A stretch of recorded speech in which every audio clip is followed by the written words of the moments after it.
Prepare-se para uma imersão nas profundezas da mente com Krishnamurti. Nessa palestra, desvende camadas de pensamento e descubra uma nova perspectiva sobre a sua existência.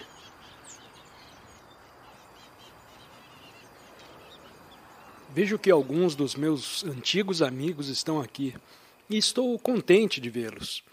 Como teremos 7 palestras, devemos tratar daquilo que eu vou falar com muito cuidado, cobrindo todo o campo da vida. Desse modo, por favor, tenham paciência os que já ouviram antes o conferencista, pois a repetição tem um certo valor. O preconceito tem algo em comum com os ideais, crenças e fés. Devemos ser capazes de pensar juntos, mas os nossos preconceitos, os nossos ideais e assim por diante, limitam a capacidade e a energia necessárias ao pensar, ao observar e examinar juntos, de modo a descobrirmos por nós mesmos o que permanece por trás de toda a confusão, miséria, terror, destruição e da tremenda violência no mundo, para compreender não apenas os meros fatos externos que estão acontecendo, mas também a profundidade e o significado de tudo isso. Devemos ser capazes de observar juntos. Não vocês observando de um modo e o conferencista de outro, mas juntos observarmos a mesma coisa.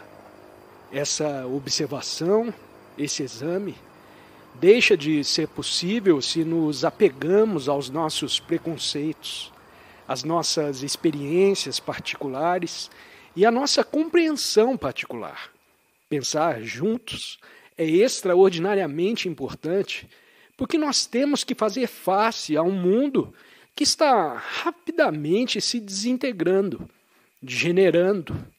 Um mundo em que não há nenhum sentido de moral, onde nada é sagrado, onde ninguém respeita o outro. Para compreender tudo isso, não apenas de modo superficial, casual, temos que penetrar na sua profundidade, no que permanece por trás. Temos que indagar por que, depois de milhões de anos de evolução, o homem, vocês e todo mundo, tornaram-se tão violentos, calejados, destrutivos, persistindo nas guerras e na bomba atômica. O mundo tecnológico está cada vez evoluindo mais. Talvez esse possa ser um dos fatores que levam o homem a tornar-se o que é. Então, por favor, vamos pensar juntos, não de acordo com o meu modo ou com o modo de vocês, mas simplesmente usar a capacidade de pensar.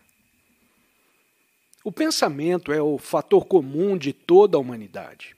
Não existe um pensamento oriental ou um pensamento ocidental. Existe apenas a capacidade comum de pensar, quer sejamos completamente pobres ou mais sofisticados, vivendo numa sociedade opulenta, quer sejamos cirurgião, carpinteiro, trabalhador do campo ou um grande poeta. O pensamento é o fator comum a nós todos. Parecemos não perceber que o pensamento é o fator comum que nos liga.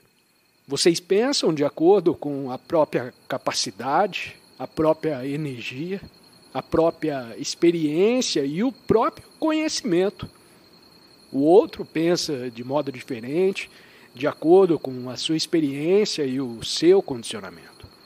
Estamos todos presos nessa rede do pensamento. Esse é um fato indiscutível e real. Nós fomos programados biologicamente, fisicamente e também programados mentalmente, intelectualmente. Devemos estar cientes de que fomos programados como um computador. Os computadores são programados por especialistas para produzirem os resultados que eles desejam. E esses computadores irão ultrapassar o homem no pensamento. Esses computadores podem coligir experiência e, através dessa experiência, aprender, acumular conhecimento de acordo com o seu programa. Gradualmente, eles irão ultrapassar todo o nosso pensamento quanto à exatidão e com maior velocidade.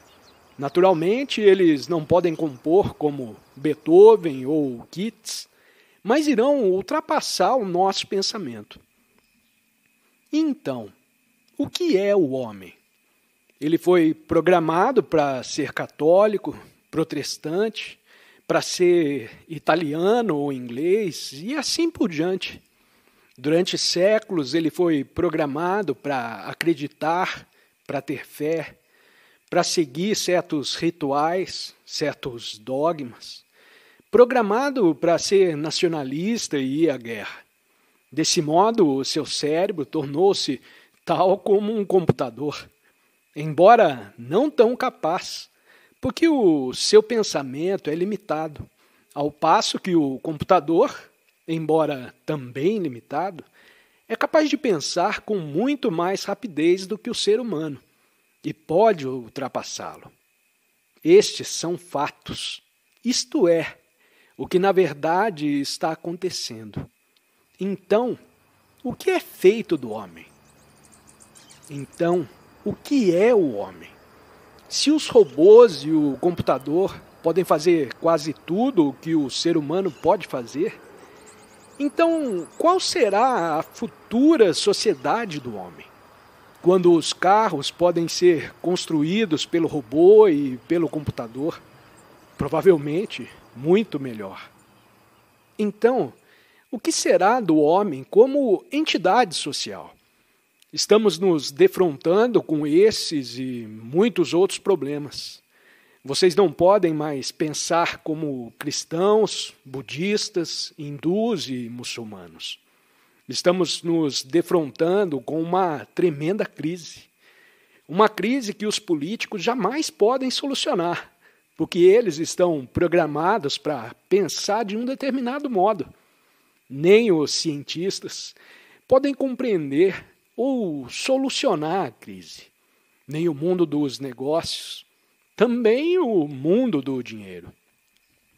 O momento crítico, a decisão perceptiva, o desafio, não está na política, na religião, no mundo científico. Está na nossa consciência. Temos que entender a consciência da humanidade, que nos trouxe a esse ponto. Temos que ser muito sérios a respeito deste assunto, porque estamos realmente enfrentando algo muito perigoso no mundo, onde existe a proliferação da bomba atômica, que algum louco irá ativar. Nós todos devemos estar cônscios de tudo isso. Temos que ser muito sérios, nem levíamos, nem negligentes, mas interessados em entender esse comportamento e o modo pelo qual o pensamento humano nos levou, a todos nós, a esse ponto. Devemos ser capazes de penetrar com muito cuidado, hesitantemente, com profunda observação, para entender juntos o que está acontecendo, tanto exteriormente quanto interiormente. A atividade psicológica interior sempre sobrepuja a exterior. Por mais regulamentos, sanções, decisões que vocês possam ter exteriormente. São todos despedaçados pelos nossos desejos psicológicos, medos e ansiedades, pela ânsia de segurança. A menos que entendamos que, seja qual for o aspecto exterior da ordem que tenhamos, a desordem interior sempre sobrepuja a que está externamente conformada, disciplinada e regularizada.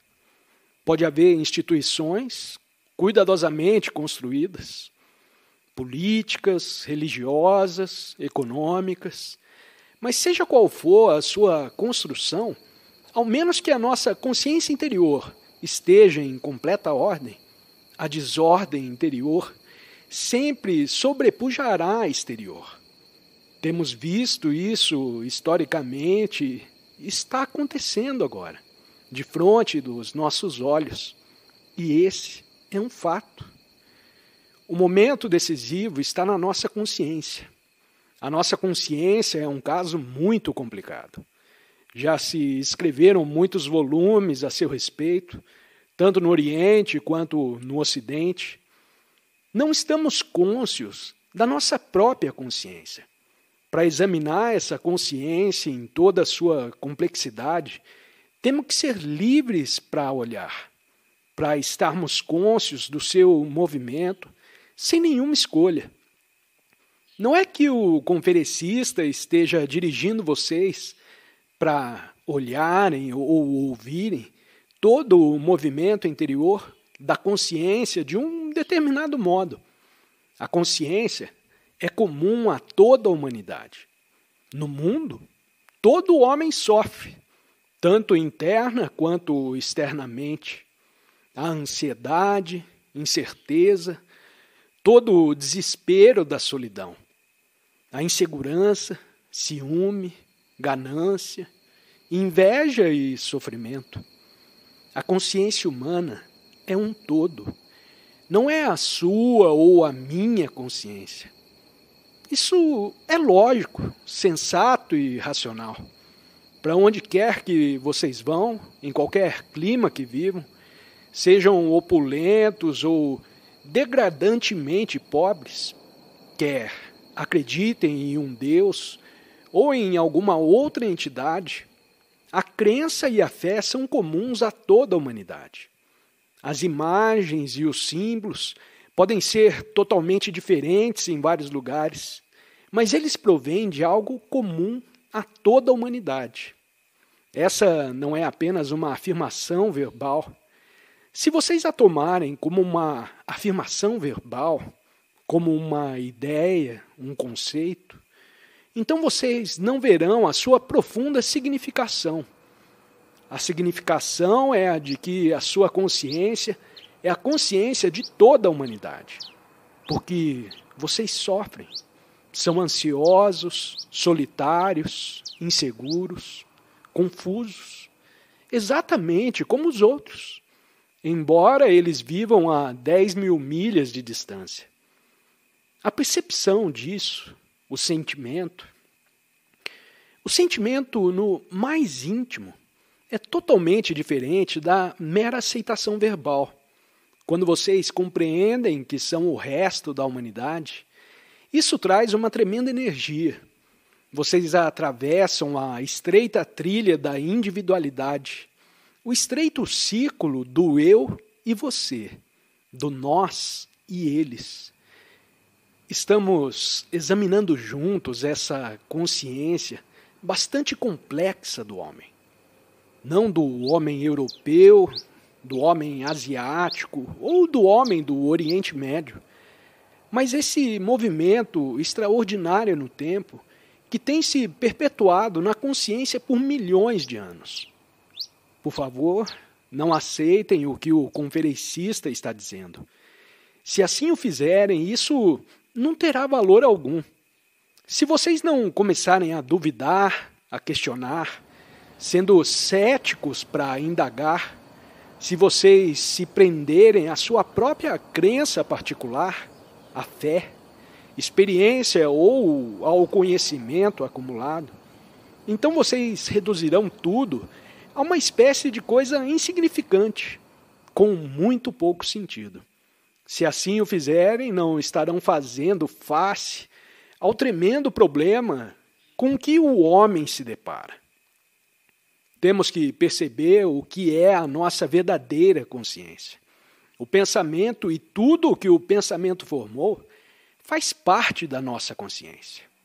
A cultura em que vivemos, os valores estéticos, as pressões econômicas, a herança nacional. Se você é um cirurgião ou um carpinteiro, se especializou numa determinada profissão, essa consciência grupal faz parte de sua consciência. Se você viveu num determinado país com a sua tradição e cultura religiosa particulares, essa consciência particular de grupo tornou-se parte da consciência de vocês. E estes são fatos. Se você é um carpinteiro, tem que ter algumas habilidades, entender a natureza da madeira e as ferramentas da profissão. Então, você, gradualmente, pertence ao grupo que cultivou essas habilidades especiais e que tem a sua própria consciência.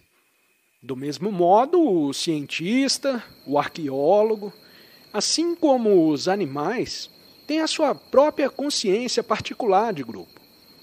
Se você é uma dona de casa, tem a sua própria consciência particular de grupo, como todas as demais donas de casa.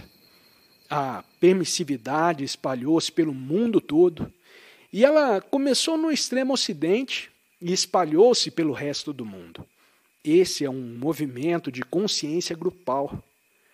Vejam o significado disso. Tratem disso sozinhos. Vejam o que está implicado nisso. A nossa consciência inclui, na consciência mais profunda, os nossos medos. O homem tem vivido com medo geração após geração. Tem vivido com o prazer, com a inveja, com toda a agonia da solidão, da depressão e da confusão, e com o grande pesar, com o que ele chama de amor e com o perpétuo medo da morte. Tudo isso é a sua consciência, que é comum a toda a humanidade. Percebam o que isso significa. Isso significa que você não é mais um indivíduo. Isso é muito duro de aceitar, porque nós fomos programados como o computador para pensar que somos indivíduos.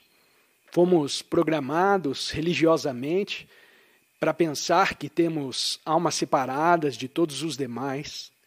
Sendo programado, o nosso cérebro trabalha do mesmo modo há muitos séculos. Se entendemos a natureza da nossa consciência, então o esforço particular do eu, que sofre, torna-se uma coisa global e então se realizará uma atividade totalmente diferente. Esta é a crise em que estamos. Fomos programados. Sendo programados, podemos aprender. De vez em quando, ter uma compreensão repentina, e o nosso cérebro se repete reiteradamente. Vejam só o verdadeiro fato. Somos cristãos, budistas ou hinduístas. Um é contra o comunismo, o outro é comunista ou democrata. Nos repetimos e nos repetimos. E desse estado de repetição, há uma ruptura ocasional.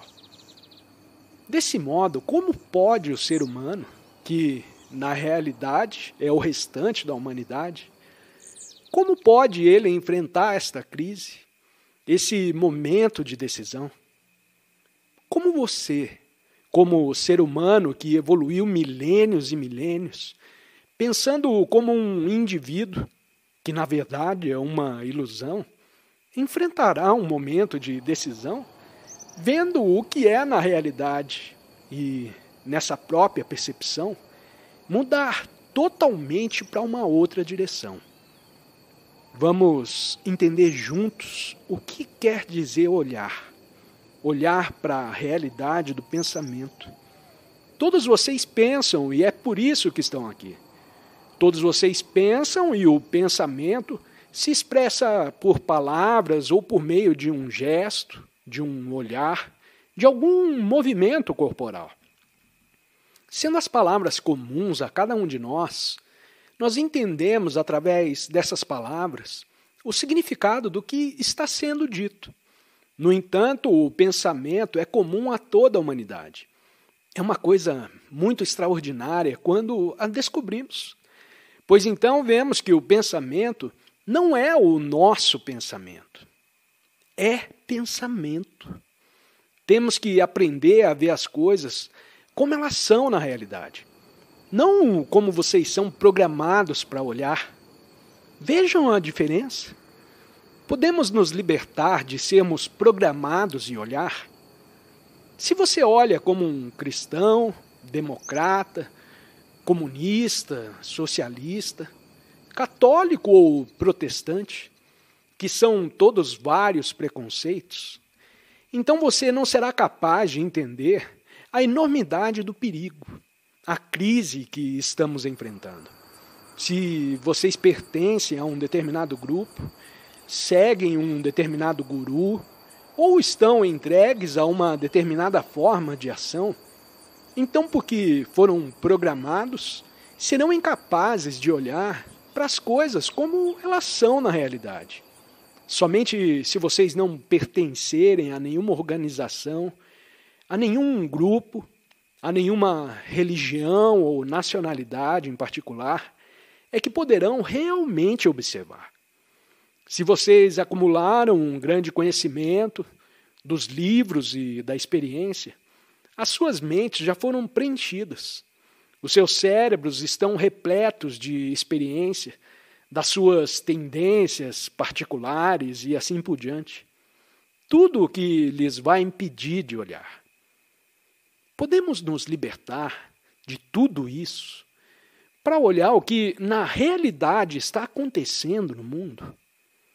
Olhar para o terror e as terríveis divisões religiosas, sectárias, um guru se opondo a outro guru estúpido, a vaidade que há por trás de tudo isso é estarrecedor. Você pode olhar para si mesmo, não como um ser humano separado, mas como um ser humano que é, na realidade, toda a humanidade restante. Ter esse sentimento significa que você tem um grande amor pelos seres humanos. Quando vocês forem capazes de ver claramente, sem nenhuma distorção, então vocês começarão a indagar a natureza da consciência, inclusive das camadas mais profundas da consciência. Vocês têm que indagar todo o movimento do pensamento, porque o pensamento é o responsável por todo o conteúdo da consciência, tanto das camadas profundas quanto das superficiais. Se vocês não possuíssem nenhum pensamento, não haveria nenhum medo, nenhum sentido de prazer, nenhum tempo. O pensamento é o responsável. O pensamento é o responsável pela beleza de uma grande catedral, mas o pensamento também é o responsável por todo o contrassenso que acontece dentro da catedral. Todas as realizações dos grandes pintores, poetas, compositores, são atividades do pensamento. O compositor, ouvindo interiormente o maravilhoso som, o registra no papel. Esse é o movimento do pensamento. O pensamento é responsável por todos os deuses do mundo, todos os salvadores, todos os gurus, por toda obediência e devoção. O todo é resultado do pensamento que procura gratificação e evasão da solidão. O pensamento é o fator comum a toda a humanidade. O mais pobre aldeão na Índia pensa como o diretor executivo, como o líder religioso. Esse é um fato rotineiro e comum. Esse é o terreno sobre o qual estão todos os seres humanos. E não se pode escapar disso. O pensamento fez coisas maravilhosas para ajudar o homem, mas também provocou grande destruição e terror no mundo. Temos que entender a natureza e o movimento do pensamento. Por que vocês pensam de certo modo? Porque se apegam a certas formas de pensamento? Porque se agarram a certas experiências? Porque o pensamento jamais entendeu a natureza da morte. Temos que examinar a própria estrutura do pensamento. Não o pensamento de vocês, porque é completamente óbvio qual é o pensamento de vocês, pois vocês foram programados. Mas se vocês indagarem seriamente o que é o pensamento, então entrarão numa dimensão completamente diferente. Não a dimensão do seu problema próprio e particular. Vocês têm que entender o extraordinário movimento do pensamento, a natureza do pensar. Não como um filósofo, não como um homem religioso, não como o membro de uma determinada profissão ou como uma dona de casa. A enorme vitalidade do pensamento. O pensamento é responsável por toda a crueldade, pelas guerras, pelas máquinas de guerra e a brutalidade da guerra, pela matança, pelo terror, pelo lançamento das bombas, pela captura de reféns em nome de uma causa ou sem uma causa. O pensamento também é responsável pelas catedrais, pela beleza da sua estrutura e pelos belos poemas. Também é responsável por todo o desenvolvimento tecnológico, pelo computador, com a sua extraordinária capacidade de aprender e ir além do pensamento do homem. O que é pensar? É uma resposta, uma reação da memória. Se vocês não possuíssem memória, não seriam capazes de pensar. A memória está armazenada no cérebro como conhecimento, resultado da experiência. E é assim que opera o nosso cérebro. Primeiro, experiência. Experiência que pode pertencer aos primórdios do homem, que nós herdamos. Essa experiência resulta no conhecimento que é armazenado no cérebro. Do conhecimento faz-se a memória e da memória o pensamento. Com o pensamento, vocês agem. Com essa ação, aprendem mais e assim vocês repetem o ciclo. Experiência, conhecimento, memória, pensamento e ação. E com essa ação aprendem mais e repetem. É assim que somos programados. Estamos sempre fazendo isso. Tendo lembrado da dor no futuro, evitamos a dor não fazendo aquilo que causará a dor, o que se torna conhecimento. E repetimos isso. Prazer sexual? Repetimos. Esse é o movimento do pensamento. Vejam a beleza disso. Como o pensamento opera mecanicamente. O pensamento diz para si mesmo: sou livre para operar. No entanto, o pensamento jamais é livre, porque é baseado no conhecimento. E o conhecimento, obviamente, é sempre limitado. O conhecimento sempre é limitado, porque faz parte do tempo. Eu vou aprender mais e para aprender mais eu tenho que ter tempo. Eu não sei russo, mas vou aprender. Pode levar 6 meses, 1 ano ou a vida toda. O conhecimento é o movimento do tempo. Tempo, conhecimento, pensamento e ação. Vivemos nesse ciclo. O pensamento é limitado. Assim, toda ação que o pensamento gera deve ser limitada. E essa limitação cria conflito e é divisória. Se digo que sou hindu, que sou indiano, estou limitado. E essa limitação provoca não apenas a corrupção, mas também o conflito. Porque um outro diz, eu sou cristão, ou eu sou budista, e assim há conflito entre nós. A nossa vida, do nascimento à morte, é uma série de lutas e conflitos dos quais estamos sempre tentando fugir, o que, ademais, causa mais conflito. Vivemos e morremos nesse conflito perpétuo e interminável. Nunca buscamos a raiz desse conflito, que é o pensamento, porque o pensamento é limitado. Por favor, não perguntem, como posso deter o pensamento? Não é essa a questão. A questão é entender a natureza do pensamento e olhá-lo.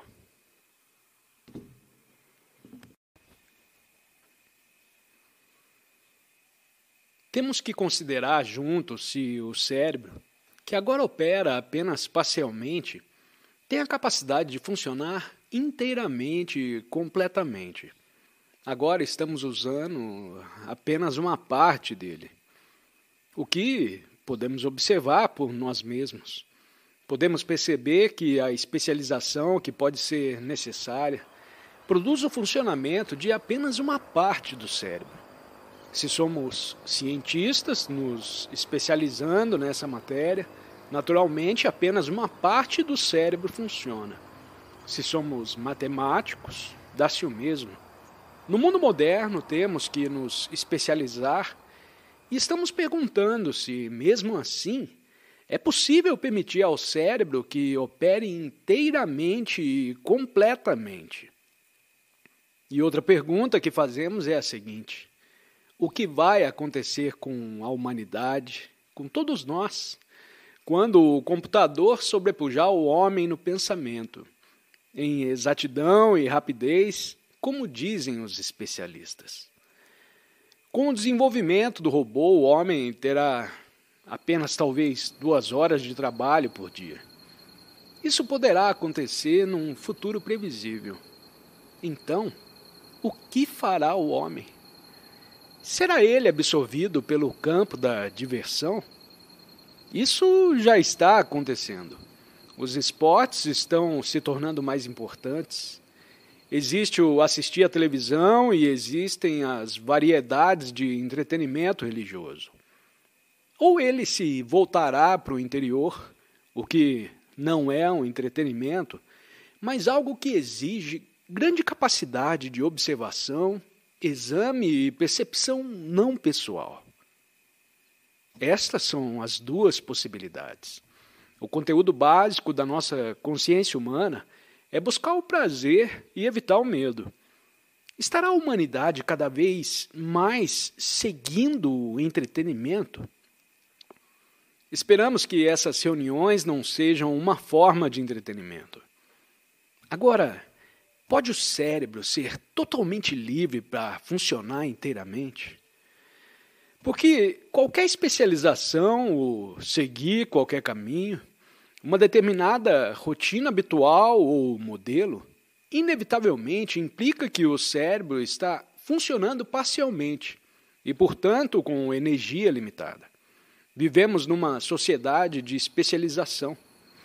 Engenheiros, físicos, cirurgiões, carpinteiros e as especializações das crenças, dogmas e rituais particulares.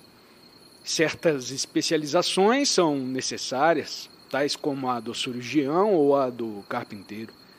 Mas apesar disso, pode o cérebro funcionar completamente, inteiramente e, portanto, possuir uma energia extraordinária?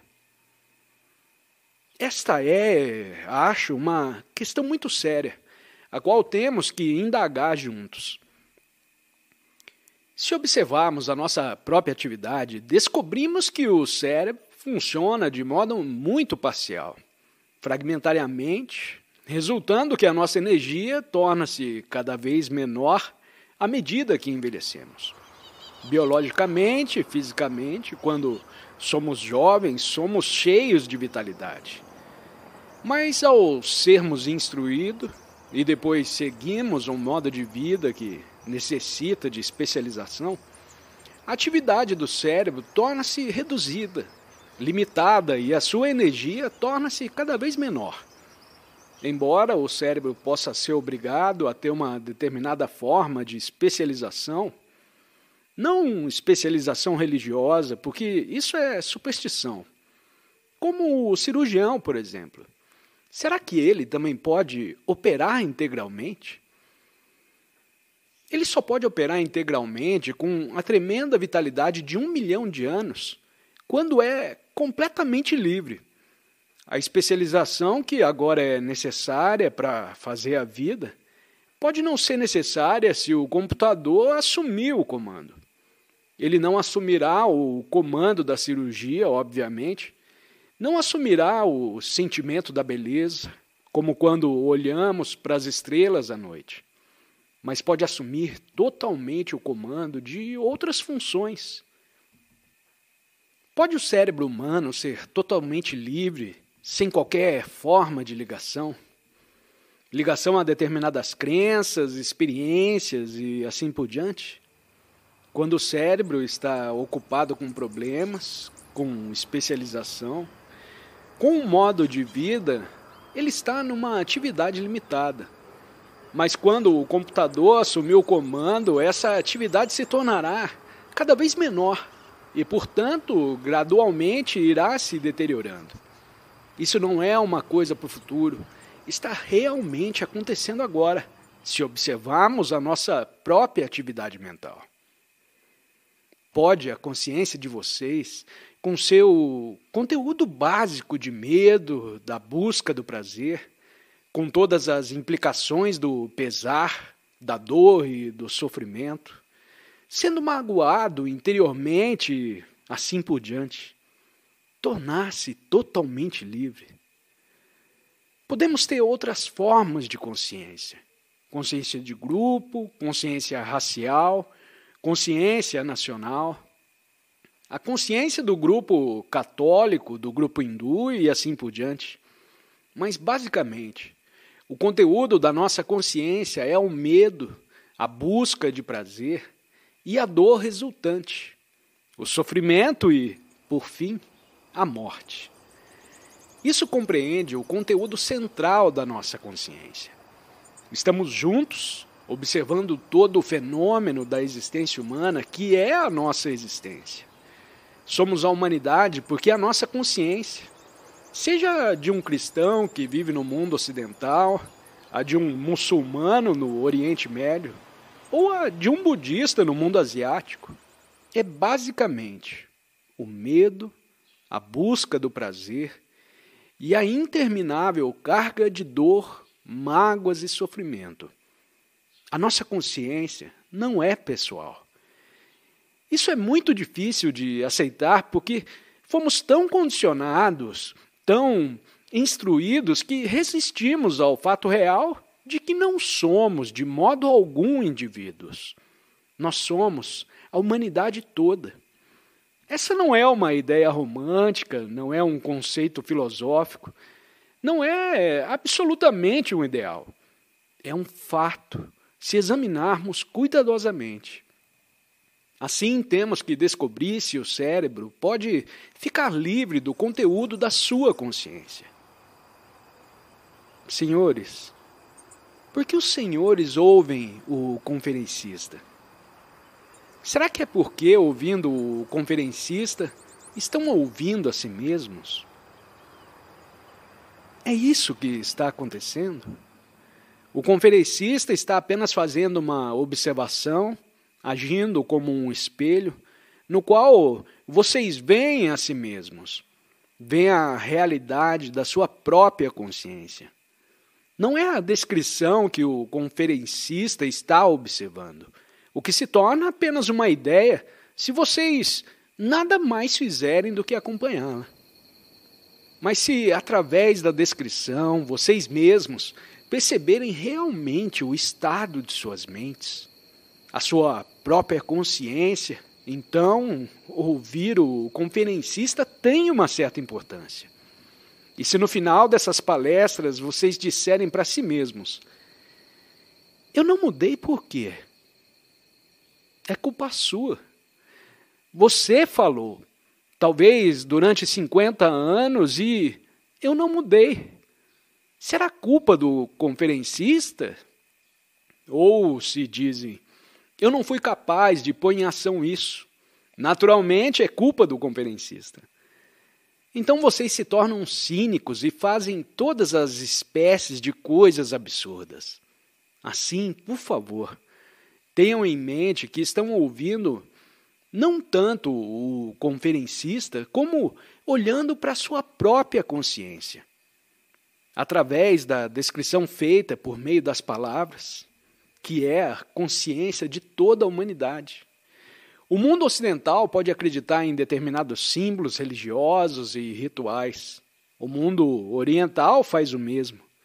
Mas por trás de tudo isso está o mesmo medo, a mesma busca de prazer, a mesma carga de cobiça, dor, de ser magoado e querer se sair bem. Tudo isso é comum a toda a humanidade. Assim, ao ouvir, estamos aprendendo a respeito de nós mesmos, não apenas acompanhando a descrição. Estamos realmente aprendendo a olhar para nós mesmos e, portanto, produzindo uma liberdade total, na qual todo o cérebro pode operar. Afinal, a meditação, o amor e a compaixão são operações de todo o cérebro. Quando há a operação do todo, há ordem integral. Quando há a ordem integral interior, há liberdade total. E só então que pode haver alguma coisa intemporalmente sagrada. Isso não é uma recompensa, não é algo a ser obtido. Isso que é eternamente intemporal e sagrado acontece apenas quando o cérebro está totalmente livre para funcionar em plenitude. O conteúdo da nossa consciência é formado por todas as atividades do pensamento. Pode o conteúdo ser sempre livre, de modo a haver uma dimensão totalmente diferente? Assim vamos observar todo o movimento do prazer. Não há apenas o prazer biológico, incluindo o sexual, há também o prazer na posse, prazer em ter dinheiro, prazer em obter alguma coisa pela qual vocês trabalharam. Há prazer no poder político ou religioso, no poder sobre uma pessoa. Há prazer na aquisição de conhecimento e na expressão desse conhecimento como um professor, escritor ou poeta. Há gratificação por levarmos uma vida muito estrita, moral e ascética. O prazer de obter alguma coisa interior que não é comum ao homem comum. Esse tem sido o modelo da nossa existência há milhões de anos. O cérebro foi condicionado a isso e, portanto, tornou-se limitado. Qualquer coisa que seja condicionada é limitada. E, portanto, o cérebro, quando está perseguindo as diversas formas do prazer, torna-se inevitavelmente pequeno, limitado e estreito. E, provavelmente, realizando isso inconscientemente, procuramos diferentes formas de entretenimento. O alívio através do sexo por meio de diferentes espécies de realização. Por favor, observem isso em vocês mesmos, em sua própria atividade na vida cotidiana. Se vocês observarem, verão que o nosso cérebro está ocupado todo dia com uma coisa ou outra, tagarelando e falando interminavelmente como uma máquina que nunca para. E assim o cérebro vai gradualmente se desgastando e se torna inativo se o computador tomar o seu lugar. Assim, porque os seres humanos estão presos a essa busca perpétua de prazer? Por quê? Será porque são completamente sós? Estarão eles fugindo desse sentido de isolamento? Será porque foram, desde a infância, condicionados a isto? Será porque o pensamento cria a imagem do prazer e depois a busca? Será o pensamento a fonte do prazer? Por exemplo, tivemos uma espécie de prazer ao comer uma comida muito gostosa, ou o prazer sexual, ou o prazer de sermos lisonjeados. E o cérebro registra esse prazer. Os incidentes que produziram o prazer foram registrados no cérebro. E a lembrança desses incidentes de ontem ou da semana passada é um movimento do pensamento. O pensamento é o movimento do prazer. O cérebro registrou incidentes agradáveis e excitantes que vale a pena lembrar. E o pensamento projeta-os no futuro e os busca. Assim, a pergunta, então, é: por que o pensamento leva adiante a memória de um incidente que já passou e terminou? Isso não faz parte da nossa ocupação?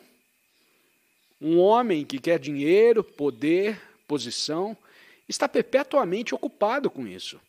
Talvez o cérebro esteja assim ocupado com a lembrança de algo da semana passada que deu um grande prazer e que é mantido no cérebro, que o pensamento projeta como um prazer futuro e o busca. A repetição do prazer é o movimento do pensamento e, portanto, limitado. Portanto, o cérebro nunca pode funcionar inteiramente, só pode funcionar parcialmente. Agora, a questão seguinte que se apresenta é: se esse é o modelo do pensamento, como pode o pensamento ser detido? Ou melhor, como pode o pensamento ou o cérebro parar de registrar o incidente de ontem que proporcionou o prazer? Essa é uma pergunta óbvia, mas por que a fazemos? Por quê? Será porque queremos fugir do movimento do prazer? E essa mesma fuga é já outra forma de prazer? Mas se vocês perceberem o fato de que o incidente que proporcionou o grande deleite, prazer, excitação acabou, que não é mais uma coisa viva, mas algo que aconteceu há uma semana. Foi uma coisa viva, então, mas não é mais agora. Vocês não podem dar cabo nele, terminá-lo e não levá-lo adiante. A questão não é como terminá-lo ou como detê-lo, é apenas ver concretamente como o cérebro, como o pensamento está operando. Se estivermos cônscios disso, então o próprio pensamento acabará. O registro do prazer está acabado e terminado. O medo é o estado comum de toda a humanidade. Vivam vocês numa casinha ou num palácio, não tenham nenhum trabalho ou tenham trabalho demais. Tenham um tremendo conhecimento a respeito de tudo sobre a face da terra ou sejam ignorantes. Sejam vocês padres ou os mais altos representantes de Deus, ou sejam o que forem, ainda há esse medo profundo e enraizado, comum a toda a humanidade. Esse é o terreno comum onde pisa toda a humanidade. Não há dúvidas quanto a isso. Trata-se de um fato absoluto e irrevogável que não pode ser contradito. Enquanto o cérebro estiver aprisionado nesse modelo de medo, sua operação é limitada e, portanto, nunca poderá funcionar inteiramente. Assim é necessário, se a humanidade quiser sobreviver completamente, como seres humanos e não como máquinas, descobrir por si mesmo se é possível ficar totalmente livre do medo. Estamos preocupados com o próprio medo e não com a expressão do medo. O que é o medo? Quando há medo, existe naquele mesmo momento o reconhecimento do medo? Será o medo descritível no momento em que a reação está acontecendo? Ou a descrição vem depois? Depois é tempo. Suponhamos que alguém esteja com medo. Quer seja medo de alguma coisa, medo de algo que fez no passado e não quer que outra pessoa saiba, ou aconteceu alguma coisa no passado que novamente desperta o medo. Ou existe um medo por si mesmo, sem um objetivo. No segundo em que o medo acontece, nós o chamamos de medo? Ou isso acontece somente depois? Certamente que é depois de ter acontecido. Isso significa que os incidentes anteriores de medo que foram mantidos no cérebro são lembrados imediatamente após a reação acontecer. A memória diz: isso é medo. Na proximidade da reação, não o chamamos de medo. É somente depois de acontecer que o chamamos de medo. Nós o chamamos de medo pela lembrança de outros incidentes surgidos, os quais foram chamados de medo. Nos lembramos desses medos do passado e surge uma nova reação que imediatamente identificamos com a palavra medo. Isso é bastante simples. Assim, sempre há a memória operando no presente. Então, o medo é tempo? O medo de alguma coisa que aconteceu há uma semana, que produziu essa sensação que nós chamamos de medo e a implicação futura de que não deva acontecer de novo? No entanto, ela pode acontecer de novo. Logo, temos medo dela. Assim, nós nos perguntamos: será o tempo a origem do medo? Assim, o que é o tempo? O tempo mostrado no relógio é muito simples. O sol nasce numa determinada hora e se põe numa determinada hora. Ontem, hoje e amanhã. Essa é a sequência natural do tempo. Há também o tempo psicológico interior. O incidente que aconteceu na semana passada, que deu prazer ou que despertou o sentido no medo, é lembrado e projetado no tempo. Eu posso perder minha posição, posso perder meu dinheiro, posso perder minha esposa. Futuro. Assim, será o medo parte do tempo psicológico? Parece. E o que é o tempo psicológico? Não é apenas o tempo físico que precisa de espaço, mas também o tempo psicológico que precisa de espaço. Ontem, a semana passada, modificados hoje e amanhã, há espaço e tempo. Isso é simples. Assim, será o medo o movimento do tempo? Obrigado por mergulhar nas profundezas da sabedoria com Krishnamurti. Se deseja continuar essa jornada, confira os 2 vídeos destacados aí na sua tela. Desafie sua mente. Compartilhe suas visões nos comentários e não se esqueça de se inscrever para receber mais conteúdo. Até a próxima jornada de conhecimento.